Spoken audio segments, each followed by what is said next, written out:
you up to speed with some news that you could use right now. Hello there, beautiful people. I'm Anne Asis-Carilo. Let's start the day right with laughter, good vibes, and big energy to beat the gloominess out of your morning. And I'm Monique Tuzon. We're here to bring you Mo Fun to your mornings. Join us in the next hour for stories that are Mo Fun, again, like I said, and conversations that matter. I love how they wrote that. I didn't write that. You didn't write that? No, that's why nagulat ako. There's two. I said, wow. No, it's a beautiful Just moaning. to make it stick, you know. I know. Yes. I would think that you would add more than two. That's the thing. I love myself, but not that much. All right, just to be clear. Fun. Yes. I think that's too much. Well, no. I can't think of anything. No, but it's too much.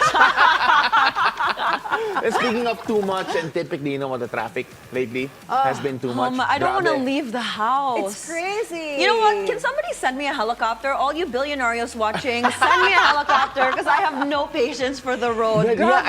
Helicopter taxis though might. I forgot what country that is. Japan. I think there's like a Grab helicopter at one point. Yeah. I wonder how much those Remember cost. when we talked about that on the show and Yes, we were exactly. wondering if we had that in the Philippines, where's it gonna land? Yeah. You know what? We should.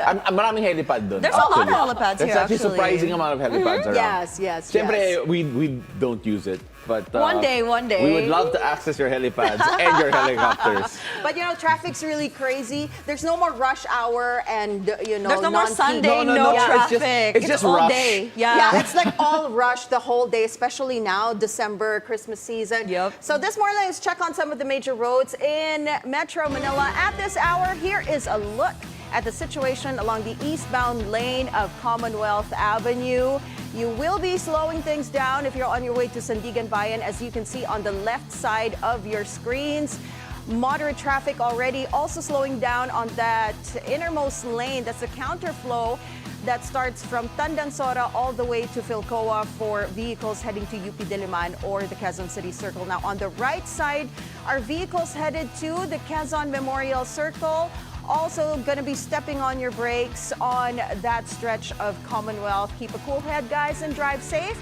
Now let's head on over to EDSA White Plains this time. On the left side of your screens are vehicles going to Shaw Boulevard, and on the right side are vehicles bound for Cubao. Both lanes, light to moderate traffic on that stretch. Now the expanded vehicle number coding scheme is in effect. It's a Tuesday, so vehicles with license plates ending in 3 and 4 should be off the road right about now till 10 a.m.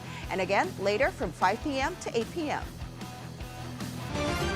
Now a mixed movement in fuel prices greets motorists at the pump today. Gasoline prices will go up for the third straight week by 40 centavos per liter. There will be a rollback in kerosene prices by 75 centavos a liter. Diesel prices are also going down by 50 centavos per liter. The Energy Department cited factors such as the prolonged unrest in the Middle East as reasons behind the latest round of fuel price movements this week. Now on to our weather report. Some parts of the country may be in for another rainy day today. Now, despite storm-free projections, Pagasa says 3 weather systems may cause some downpour across the nation. The shear line, or the meeting between the cold and warm winds, is causing scattered rains and isolated thunderstorms. Affected places include Metro Manila, Calabarzon, the Bicol region, Bulacan, Marinduque, Oriental Mindoro, and Aurora. There's also the ITCZ, or the Intertropical Convergence Zone, dumping scattered rains in Zamboanga del Norte and Palawan. The Amihan, or northeast monsoon, prevails in parts of northern Luzon, where places like the Cagayan Valley, the Cordillera, and Ilocos regions can expect cloudy skies and rains. The rest of the country can expect isolated rain showers due to localized thunderstorms. Now, we got more on that later on Weather HQ, later on at 9 a.m., where we bring you updates whatever the weather, only here on BNC, the Bilyonaryo News Channel. This just in, FIVOX reports a magnitude 4 earthquake shook Davao Oriental this morning. The tectonic quake was spotted around Baganga town at around 6:21 a.m. The agency adds it does not expect any further damage or aftershocks. Make sure to stay tuned to BNC for updates throughout the day. In other news, a new law prioritizing mental health in basic education is expected to confront mental health issues among students. It aims to strengthen schools' mental health programs. This includes screening, evaluation, and monitoring of students' mental well-being, as well as mental health first aid, crisis response, and referral systems. Each program is said to be designed for students' needs. The Budget and Management Department, as well as Civil Service Commission, will partake in delegating school counselors 1 to 5 and division counselors. Globally, mental health concerns are escalating. In the Philippines, the statistics are alarming. 17% of our young people have contemplated taking their lives. Yet less than 1% sought professional help. This law aims to bridge that gap by embedding mental health services directly into our schools, our nation's first line of defense against mental health issues. Through this act, schools will become sanctuaries of learning and of well-being. Care centers staffed by trained professionals will provide counseling and stress management workshops and implement programs to reduce stigma around mental health. House panel finds the names of more than half of the 677 signatories to the controversial confidential funds of the Education Department as non-existent. The House panel, meanwhile, may tackle a different issue by next year. Zandro Ochona has more. Government and Public Accountability says over 400 names of signatories in the acknowledgement receipts for the Education Department's confidential funds under VP Duterte are non-existent. A total of 112.5 million pesos were justified using these names, but no records of these individuals were found at the civil registry. Dated December 8, 2024, at dito kanila pong sinasabi na out of 677 individuals, 405 ay walang birth certificate o walang record sa birth certificate o pwede nating sabihin na non-existent. The names include Kokoy Villamin. Lawmakers also noted a certain Alice Crescencio who signed the ARs from different locations. Some were signed in Iligan City, Lanao del Sur, and Pasay City. Sobrang laking coincidence ito, Mr. Chair, which actually it's a mind-boggling. Medyo po para sa akin, kung isipin po natin ito, medyo kalokohan. I'm sorry to use the term po. Medyo kalokohan na po ito. Ay itong mga taga-pirma o tagagawa nitong mga ARs na ito ay hindi coordinated. They also noted different names but similar signatures from a Sally Redon and a Sheila Dado, while a certain Milky Sequoia who signed using the same pen color and indicated location but having different signatures. The PSA recently informed us, Mr. Chair, that our new friends, Mr. Kokoy Villamin, Ms. Milky Sequoia, and Ms. Alice Crescencio, are also all non-existent. Wala po silang record. Non-existent. Because of these discrepancies and other pieces of evidence discovered during 7 hearings, OVP and DepEd employees may be sued for plunder, malversation, falsification, and bribery. However, the committee is yet to vote and decide if these will be part of their recommendations. Zandro Ochona, BNC. Now on to entertainment news. The nominations for the highly anticipated Golden Globes 2025 are here.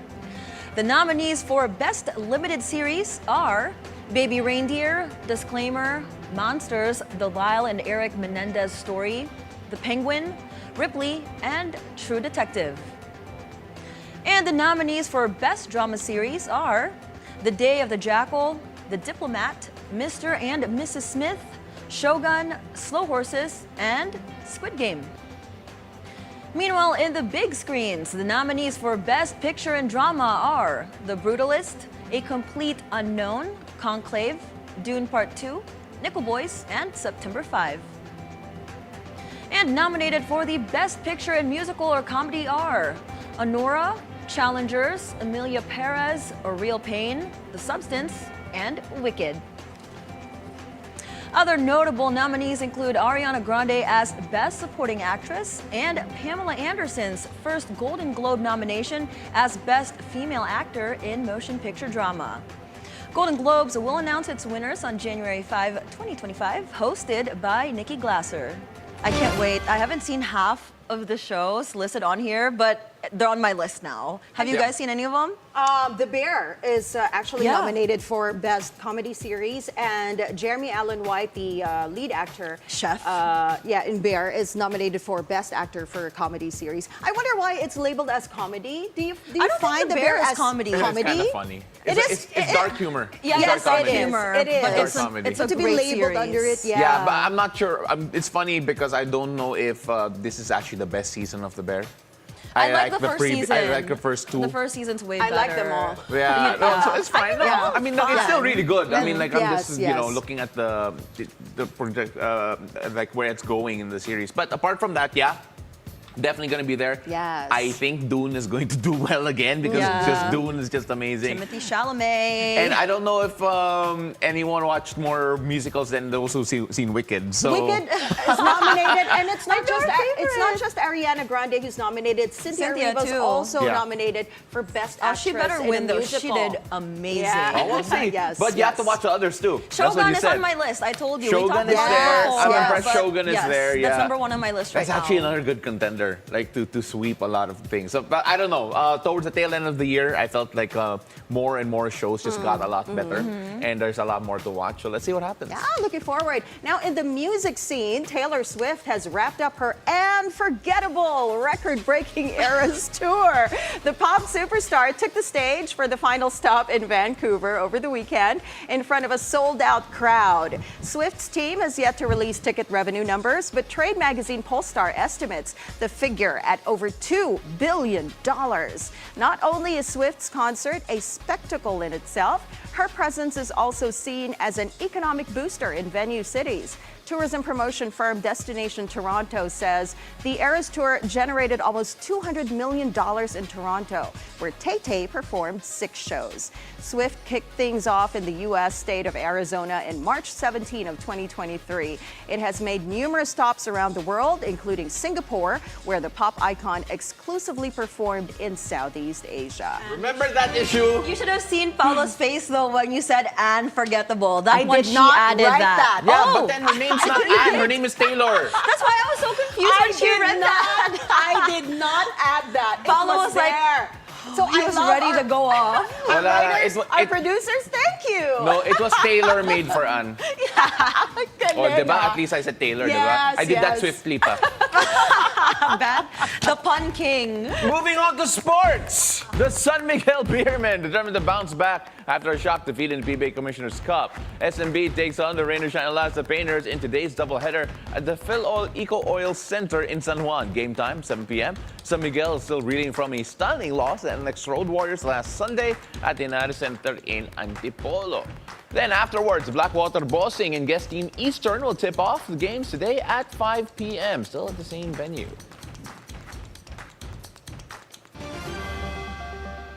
Now, when we return, we will explore how one entrepreneur turned a passion for tech news into a thriving platform.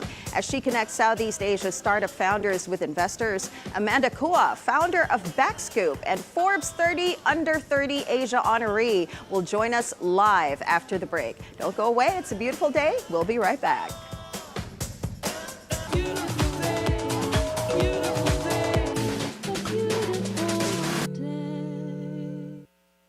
Beauty, health, adventure.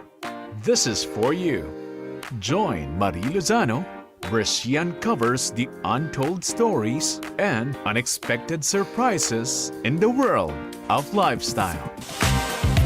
We wanted to create a space where we could dive into these topics not just by talking to experts, but experiencing the topics firsthand. Let me tell you about the Lifestyle Lab. On BNC, the Bilyonaryo News Channel. Good evening, I'm Pinky Webb. Tonight we ask the questions, what does the investigation cover? We tackle the issues, The president's immunity from suit is absolute. we clarify matters, and we get on point. Watch his press con. Sinabi niya na ayaw niya ng kudeta. What is questionable about the AR, sir? The Vice President keeps insisting walang active threat kung hindi ako mamamatay. Tignan na lang natin, mahirap pang pangunahan eh. Pinky Web, on point. Magandang araw, Pilipinas! Sa bawat issue may iba't ibang anggulo. Sa bawat storya may iba't ibang kwento. Himayin natin ang bawat sulok at bawat kanto mula sa iba't ibang perspektibo na madaling maintindihan ng karaniwang mamamayan. Every Saturday na po kami to 11:30 a.m. Kaya huwag kayong papahuli mga kababayan. Manatiling may pakialam sa mga issue sa ating bansa kaya samahan niyo kami. Dito lang sa Cuatro Cantos! This is The Scorecard, Where you score the latest sports news. and in-depth views. I'm Anton Rojas. I'm Erica Christensen. Get ready. Be prepared. Get to the latest stories, updates, and reports about what's happening in the world of sports. Hosted by Anton Rojas, Erica Christensen. Where sports is our business and business is our sport. The Scorecard, 9:30 p.m. on BNC, the Bilyonaryo News Channel. Ciao, mabuhay. You are watching The Word Exposed. Prepare our hearts as we dive deeper into our faith and receive the strength from God's Word. Join Cardinal Luis Antonio Tagle as he shares the reflection we need for the rest of the week. We pray that the Word of God would find fulfillment in your life and His blessings be always upon you. Every Sunday, 7 a.m. with replays at 3 p.m.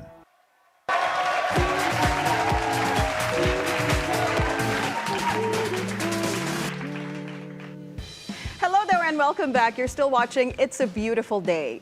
In Southeast Asia's fast-moving startup world, keeping up with the latest news and trends can feel like a full-time job. That's where a new voice has stepped in, turning a passion for tech into a resource for founders and investors alike. What started as a newsletter quickly grew into a trusted source for startup updates. This platform has become a key connector, helping startups find the investors and opportunities they need to grow.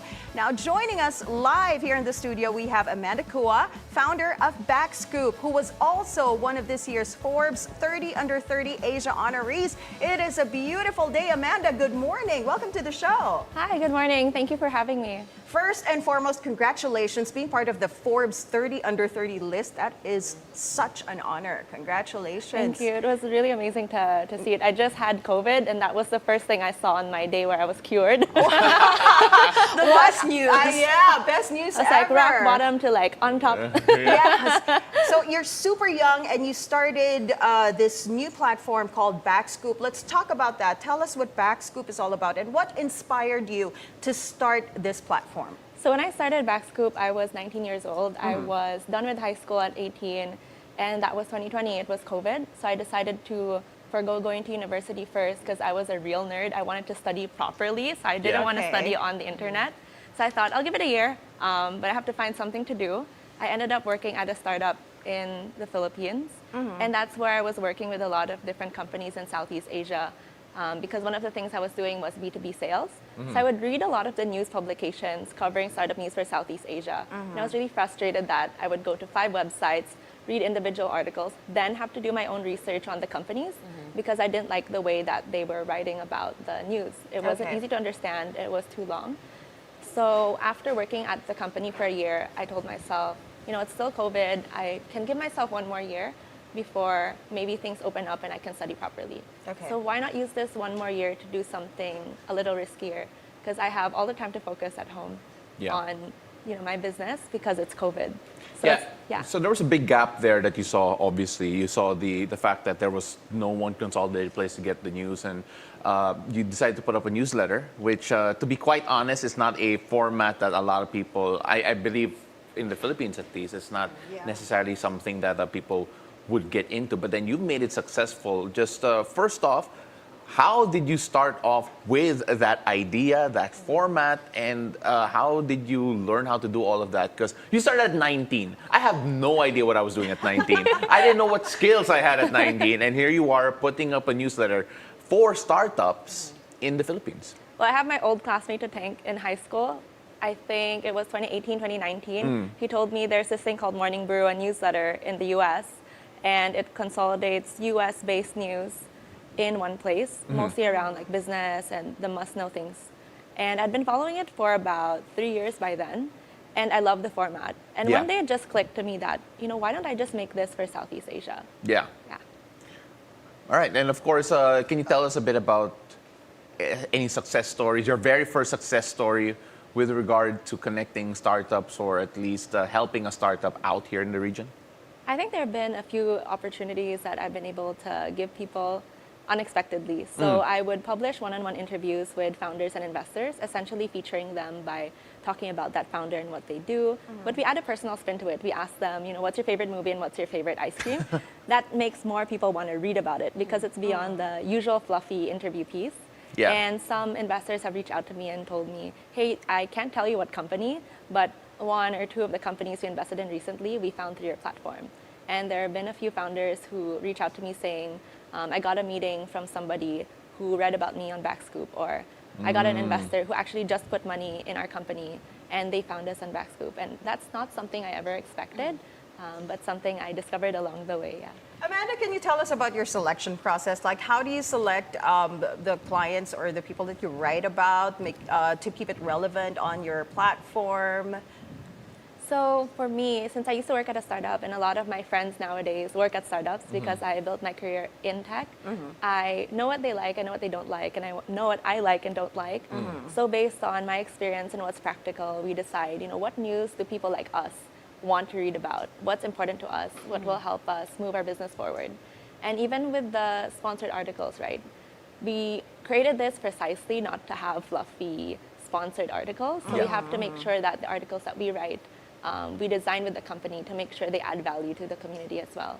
Because we all know that you're not going to read it as intently if it's just a fluffy piece. That's true. That's meatier. true. It needs to be meatier. Right. Yeah. Yeah. So we chatted earlier before the show, and what I find interesting is that you actually are Singapore-based, and most of your clientele are in Singapore. Is there a reason why the Singapore startup is more prominent than here in the Philippines? Like, do you see a discrepancy in the market?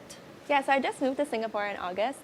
I think it was a crazy decision because over the past 3 years, I realized even if I'm based in the Philippines, our number one market is Singapore. Yeah. It's because it's the most developed startup ecosystem in Southeast Asia. Yes, it is. It's also where most of the investors are. And I think that's the reason we have so many readers there, even if the population is smaller than the Philippines. But I think that being said, right, the Philippine startup ecosystem is a lot younger. So as long as we take the right steps to develop the startup ecosystem here locally, I'm sure that my readership in the Philippines will catch up. Yeah. And it's also a strategic decision. I think it's very important to be closer to our clients, closer to our readers. 3 years into the business, I realized how important it is to be closer to the people that, use your service and where most things on the ground are happening. So that's why I decided to move over there. So you mentioned that obviously Singapore is a bit more advanced, not just compared to the Philippines, but actually compared to the entire region. I think you're absolutely right with regard to that. You look at how far the Philippines has to go with regard to the actual process of making sure that the startups do catch up with the rest of the region. It is growing, you're absolutely right, but how far do we have to go? I think several investors and several reports have said that we're about like 5 to 10 years behind Indonesia. I think one of the things that I would look at is, how many startups are there in Southeast Asia in each country? For example, in Singapore, how many unicorn startups are there, like companies valued at $1 billion and above? In the Philippines, we have 0, apart from like GCash and Maya, which people in the startup ecosystem argue as not real unicorns because they are corporate backed. Yes, they are. So I think once you have a company that is non-corporate backed, that hits that kind of status, it would be a massive sign that the ecosystem is growing. And I think this year, we've also had several conferences that have said that the Philippines is now beginning to pick up. I think 1-2 years ago, I was telling people, I see the Philippine startup ecosystem picking up. That doesn't mean there are going to be tens of startups to invest in every year, but this is a time for you to come here, understand the market, develop your relationships, because in a few years, this will be a great market to invest in, and I think that time is coming. So what's next for your platform? And do you see yourself focusing more work here in the Philippines? So when I started the business, all I wanted to do was make it fun and easy to stay updated with startup news in Southeast Asia. I was the kind of mindset that was like, okay, I'm going to try this. If it works out, then great. It could be something big, but I'll never know. I'll just try my best. And then 3 years later, I have something bigger than I ever imagined. This year, we went beyond startup news in Southeast Asia, and we started publishing business stories as well. So not just tech, not just startups. We started covering stories of companies like Charles & Keith, Potato Corner, The Paper Bunny. How did they start? What are the challenges that they've been through? How did they overcome it? What can we learn from them, and where are they today? And I think it's because a lot of founders and a lot of business people look to these stories to learn something new, but also keep going. I think it's been a really difficult few years for the startup ecosystem because of the fundraising drop. And I think these can help motivate people while also help teach them something that can bring their business forward. Yeah, and you mentioned a lot of successful brands, and you've talked to a lot. If there is any piece of advice you can give our viewers who want to do a startup, what would that be? I think the biggest piece of advice I'd give is that it's a mental game.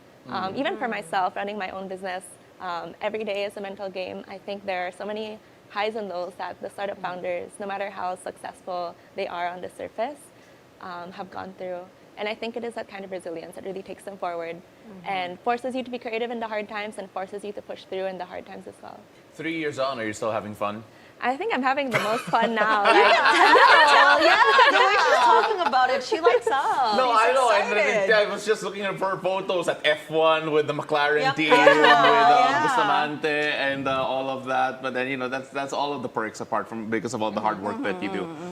Expansion, though, you mentioned that you're moving to Singapore, bringing your business closer to your clients. Obviously, I'm sure you still have a presence here in the Philippines and are growing around the region. But what is next in terms of the expansion of your business? And of course, in the terms of the format, are you sticking to the current, or is there any thought of expanding that too? So right now we're doing the newsletter for Startup News in Southeast Asia twice a week. Once a week we do a newsletter on the business stories I mentioned earlier. For us, the bigger direction is to become the go-to platform for news in Southeast Asia about businesses and also for business stories. It's not just Startup News in Southeast Asia anymore. So that's really the bigger change that we started making this year. It was really just an initial test to do these business stories on Charles & Keith, Potato Corner, and now we've seen that the entire market that we have been serving loves this and may even love this more than the startup news that we have been putting out. And I think it resonates with a lot more people because not everyone is in tech. Because I realized this year that our strength is actually in the storytelling that we have, in the way that we choose our words, the way that we write as well. And we want to double down on that. I think this is the future of how business narrative should be. And I think this is a great way to deliver news as well. I can't wait to read it. Later, I'm going to start reading all her newsletters. No, you subscribe. You subscribe. I will be your new subscriber. Amanda. And she's so young, so she has this fresh take on everything, right? And the way she writes is totally different from What are you talking about? We're all young. Platforms. No, I'm just saying. I mean, she's Forbes 30 under 30, right? And everything. But so I think that maybe your age is also gives you that edge, right? The way you approach things, especially when it comes to business. Sometimes it gets too serious when you look at those other newsletters, other platforms, right? The writing is too serious, but you give it that fresh take, right? Yeah, totally. I think being young helps a lot. I think I can look into the stories and ask myself, what is a simpler way to explain this? Because sometimes I don't also have that industry knowledge. And then I would look into the story and I'd ask myself, what is the most important thing here? What is the core principle here? What is their actual product? Because as somebody slightly outside the industry, but still in the business space, I can do that. Plus, I'm young, and I think I have a fresh, more fun perspective. I think I always have a lot of energy, so I think that helps a lot. I miss having energy. Same. I'm tired this morning. Energy sa lagay na I woke up at 4 for this. Can you imagine after I have my coffee? My goodness. Wala pa tong kape. All right. But we're going to wrap things up here. Amanda, really appreciate you being here. And you're so inspiring. Yeah. Now, look, now Mo's going to start a newsletter. We're going to subscribe. Definitely subscribe. After the show, we'll be subscribing. You'll see our names there. But thank you so much for joining us. Amanda Cua, ladies and gentlemen, founder of BackScoop. Thank you. What's next? Well, we've got more stories for you. Yes, because don't go away, because coming up next, a new hub for ride-hailing apps at NAIA Terminal 3, and a new social media app for those who miss the good old days of Twitter. These stories and more after the break. Don't go away. It's a beautiful day. We'll be right back.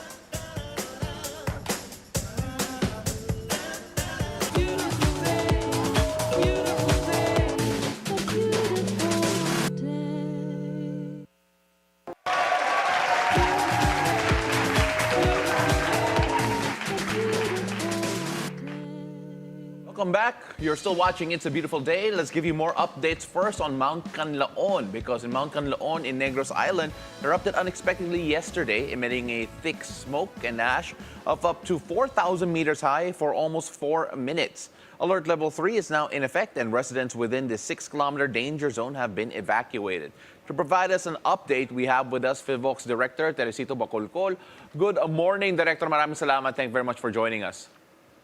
Yes, good morning din po sa inyo. Director, ano po ang latest assessment natin tungkol sa eruption ng Mount Canlaon? If I'm not mistaken po, alert level 3 last time. Asan po tayo ngayon? Okay, so nasa alert level 3 pa rin tayo ngayon. Ang ibig sabihin ng alert level 3 ay nangangahulugan ng posibilidad na magkaroon ng hazardous eruption in the following weeks. And after the eruption kahapon, hindi na po ito nasundan.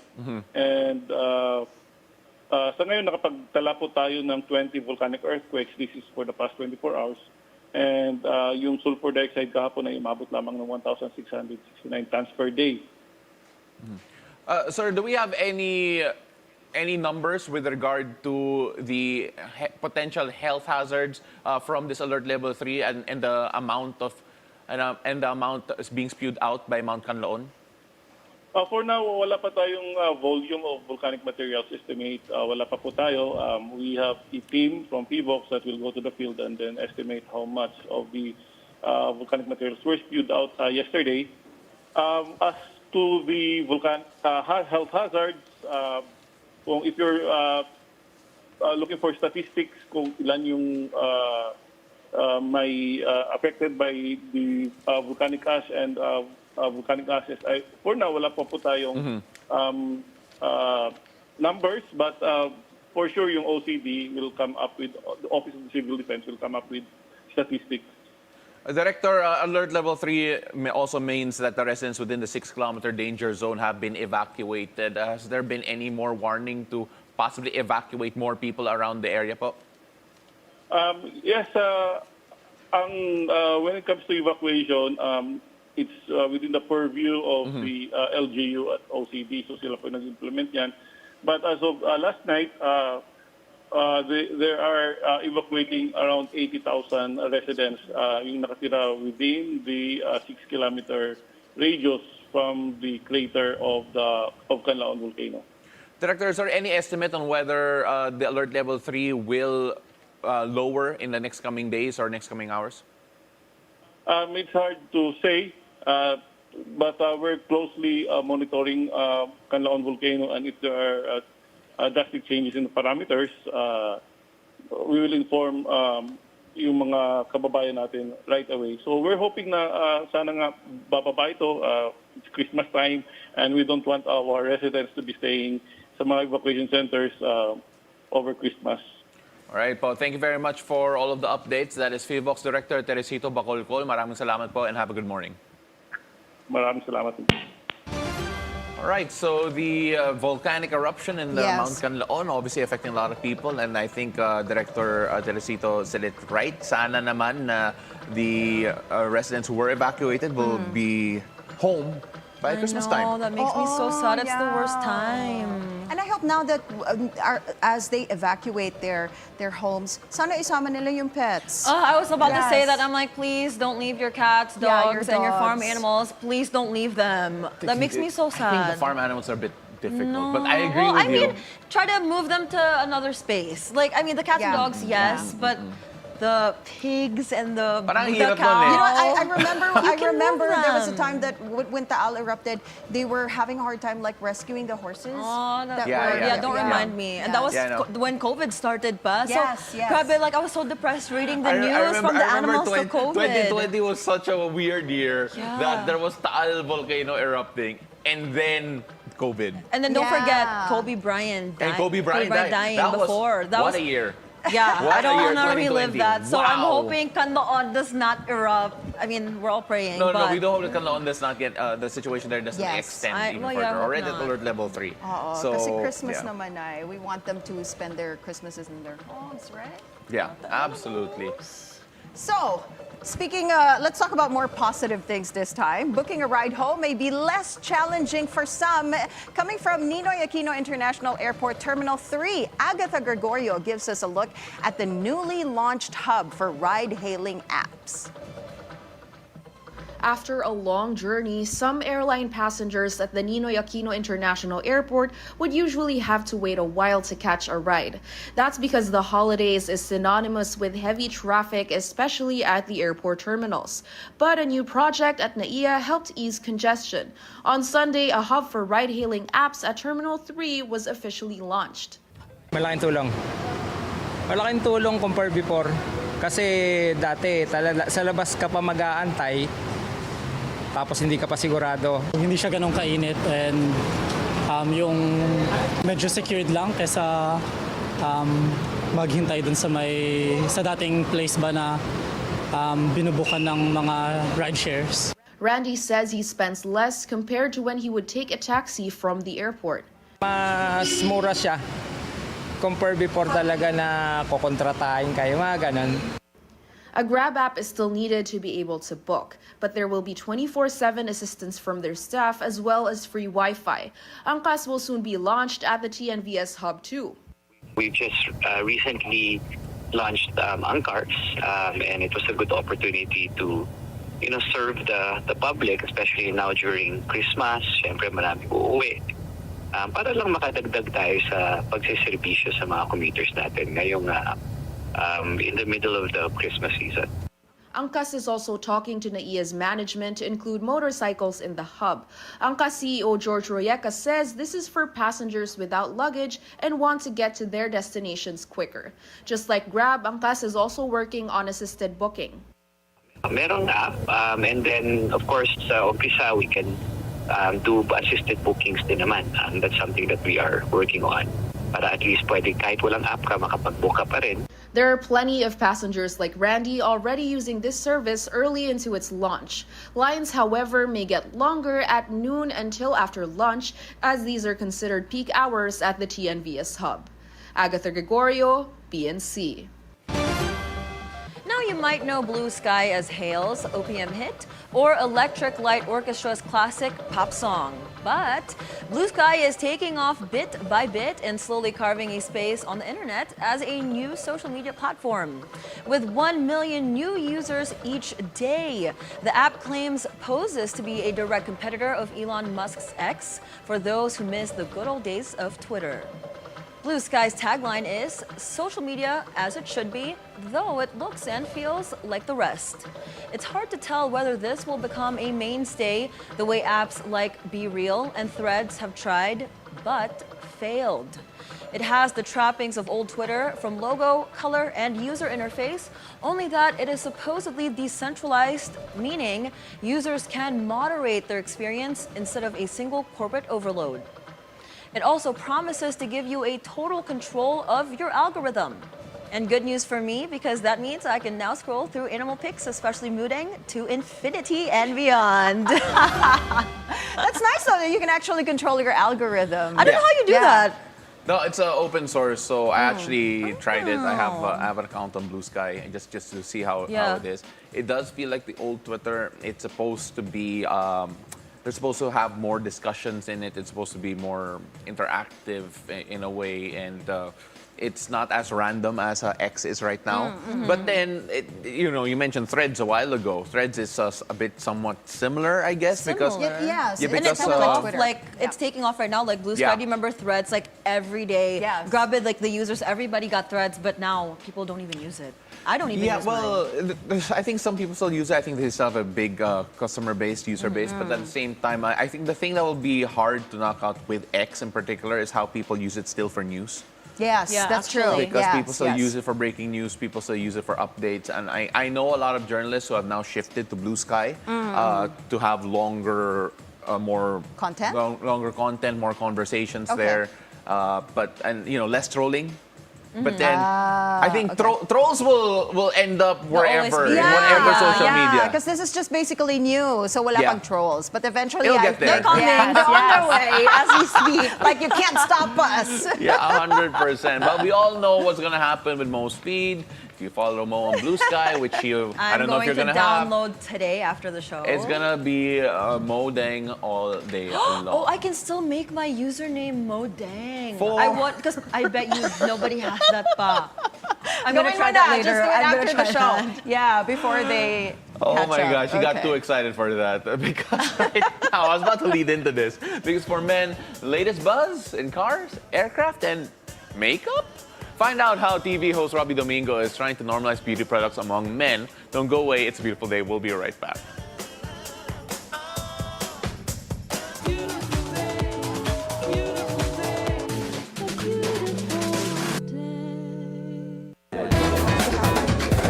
It has no authorization. We hope and pray that it will not. Thanks for having me here. An orchestrated By myself, basically. We always say that.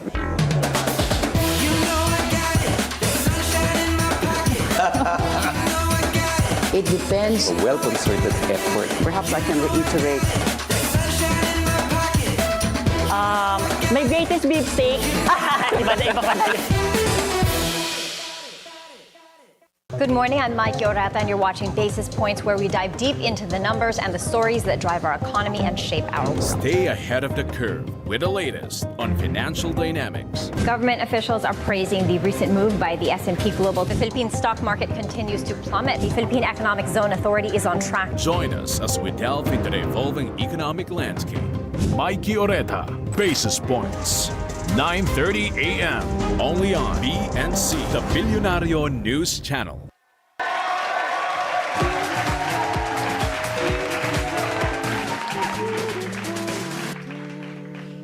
Hello, welcome back. You're still watching It's a Beautiful Day. Now, Toyota's iconic Tamarao returns nearly half a century since its original launch. And this time, it's designed with the unique needs of the next generation of Filipinos. Our mobility correspondent, G. Baroga, shares the highlights from its grand launch.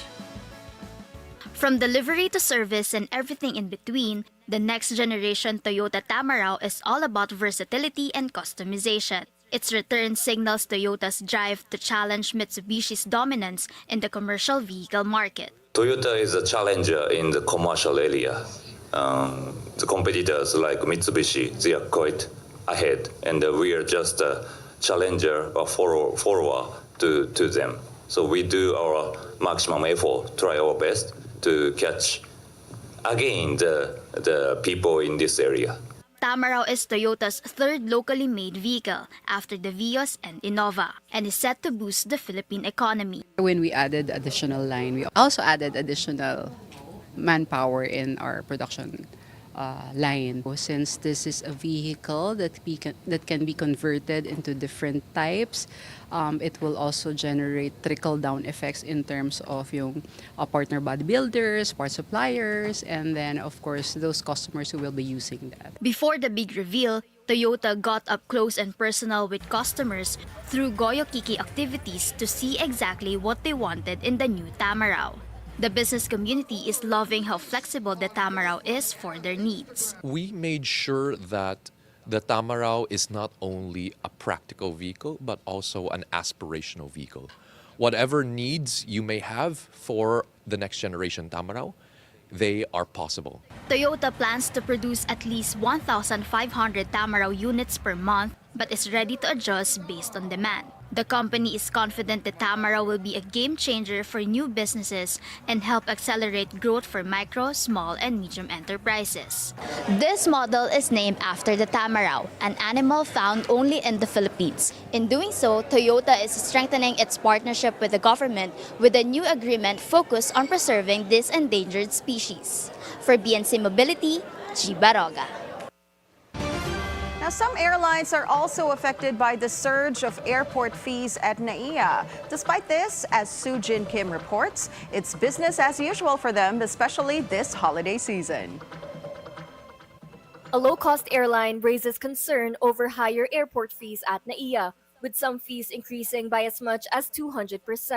This comes in the wake of NAIA's privatization under San Miguel Corporation. I know that there has been significant increases with regards to airport fees, and we are still in talks with them because otherwise it's going to be also difficult for AirAsia, not only us, but also Cebu Pacific, because we are low-cost carrier company, right? And when you are a low-cost carrier company, cost is very important to us. Matagal-tagal na rin, di ba, na nangangailangan talaga ng significant improvement sa main gateway. But on the business side, syempre, we're also looking at our business model. Kami po ay low-cost carrier. We offer piso sale. AirAsia clarified that while they support the modernization of the airport, the industry is struggling to cope with the associated price hikes. We are coordinating with NNIC. I know there's a lot of expectation in terms of airport improvements, but we also expect them to support and understand our needs as a private company. I would say, I think we all want and we all deserve a better customer experience at our main gateway, no? But hopefully there's some sort of balancing act there in terms of cost. Dailisan also added that higher operational costs eventually reflect on ticket prices. AirAsia emphasized that they're in close coordination with the Air Carriers Association of the Philippines to address the issue. It's painful at the moment, but we are working closely with partners in government and NIC on how to best approach this concern. And hopefully we get something positive by next year. Meanwhile, AirAsia is expected to transfer operations from Terminals 2 and 3 to Terminal 4 once renovations are completed. The airline also assured the public they have sufficient ground and standby staff to handle the holiday surge of passengers. Sujin Kim, BNC. TV personality Robbie Domingo is playing on the concept of masculinity with makeup. On his latest TikTok upload, Robbie tries on various makeup products and reviews them. Such makeup try-on hauls are commonplace on the app, but typically for girls. Last month, Robbie made waves with his makeup reveal video that got a whopping 8.5 million views, where he bared all the products that he uses to look put together on TV shoots and other occasions. Robbie recently prefaced his TikTok video saying it's okay whatever others say. He's here to normalize makeup as a part of grooming. Oh nga naman, because why not? No, I love it. I'm glad that there's somebody that's a big star here in the Philippines that's, I don't know, he's a guy. You never see guys doing this online. Yes. So I'm hoping, Pao, you will follow soon. My Get Ready With Me video ka. No, I mean, like, I need the makeup sponsors ready. No, but...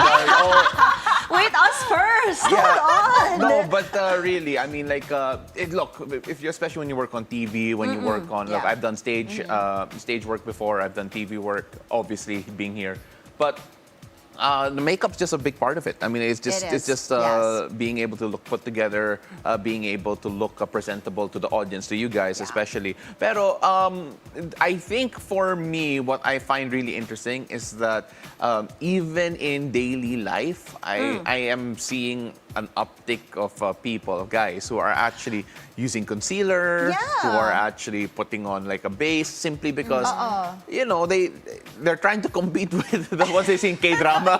Kasi ang gaganda ng balat nila. Perfect, the K-pop guys. You don't even have to work on TV, no, just to put makeup every day. You can actually do that. Powder, kahit powder, basic powder lang, no? Just to remove the oiliness. You know, one thing I noticed about guys, they're not too big on skincare, but they have nice skin. Oh no, some guys are beginning to be good with skincare. I mean, like, hey, having a routine is not bad. But if you compare the routine of girls and the routine of guys, and then you see their skin, parang wow! No, actually, my boyfriend, he just uses a bar of soap and his skin is so nice. Same, my husband also. I'm like, I have like 5 steps that my derma gives and then I'm breaking out. So it's not fair. I don't know what y'all have and what you guys do. Are just really... I have no idea, to be honest. But at the end of the day, I think it's safe to say, and it's okay to say, that more and more guys are getting into, you know, face care. And, it's important. You know, I like going to the derma and all of that. That's normal. Which is okay. Let's normalize these things. I mean, like, it's not gendered. It shouldn't be gendered. It's weird that it's gendered, but makeup is still gendered. I think obviously because of the client base, like who uses it more. But guys using it, it's not a bad thing. I mean, it isn't at all. Look, there's male cologne. Why not have male makeup? Agreed. And I'm excited to see what other stars, personalities, aka Paolo, will be posting their Get Ready With Me videos coming up. Post your skincare routine. No, we're good. Kasi It's like, I just use this bar soap, I that's it. really trust all of the makeup artists we work with. So I'd rather promote them instead of myself. So ganun talaga. Humble Beauty ako queen eh. answer. I know, right? Fairness. Oh my goodness. Mr. Universe. Now we know what to get Pao for Christmas. Makeup? Yes. No, I will legitimately send you my shades. Yeah, I was gonna ask. No, yeah. So I have a list. I'll send it to you. You know what? If there's one thing that you should have in your Kikay kit, it's the blotting paper. I love how you call it the Kikay kit. It is a Kikay kit. I don't have the blotting. It's the blotting paper. No, it's funny because I always carry around like that little His golf man purse, bag, his right? purse. The little golf bag. Like whenever I have work, I actually do have emergency makeup there for every time I have to go on cam. Because especially when I was a reporter, you never know when you're gonna go on camera. Yeah, so you need to put it on. You just gotta put it on. Yes. So back then when I would be a reporter out on the field, and then all of a sudden, oh Pao, you have to go on cam. You can find me in the corner. I have like this brush, and I'm putting on foundation and trying to just look okay. I have like this little mirror, and I'm like, But that's just how it is. I mean, it's part of it. It's part of it. It's part of the job. It's part of being presentable. It's what we owe to the audience as well, to look okay, to look good. Yeah. And at the same time, it's being more normalized, and that's okay for me. So now I think most people know for the women what to get your mans for Christmas. Yeah. I mean, maybe not a whole Kikay kit, as Anne would call it, but maybe, I don't know, concealer or like the blotting paper. Powder, blotting paper. Those are the basics. Yes. Because, how many days do we have left before Christmas? Let's bring out the graphic here, hopefully with no faces involved. There it is! 15 days left to go! I know na-traumatized si Na-traumatized ka na sa of course. surprise picture. Pero alam mo, with 15 days left to go, we have enough time to buy all of our cameramen foundation sticks. Yes! Sunshades! Parang ayaw nila. Hindi, gusto nila yan. Tignan mo, they're going to end up looking better than some of us when we start next year. But then that is it for us this Tuesday, December 10. I'm Paolo del Rosario. Thank you very much for joining us. I'm Anne Asis-Carilo. Wherever the day takes you, don't forget to spread love and kindness and pack your own sunshine. And I'm Monique Tuzon. Follow me on Blue Sky because I'm going to make one after the show. Stay safe and have a great day ahead. Join us again tomorrow at 7 a.m. and here on It's a Beautiful Day.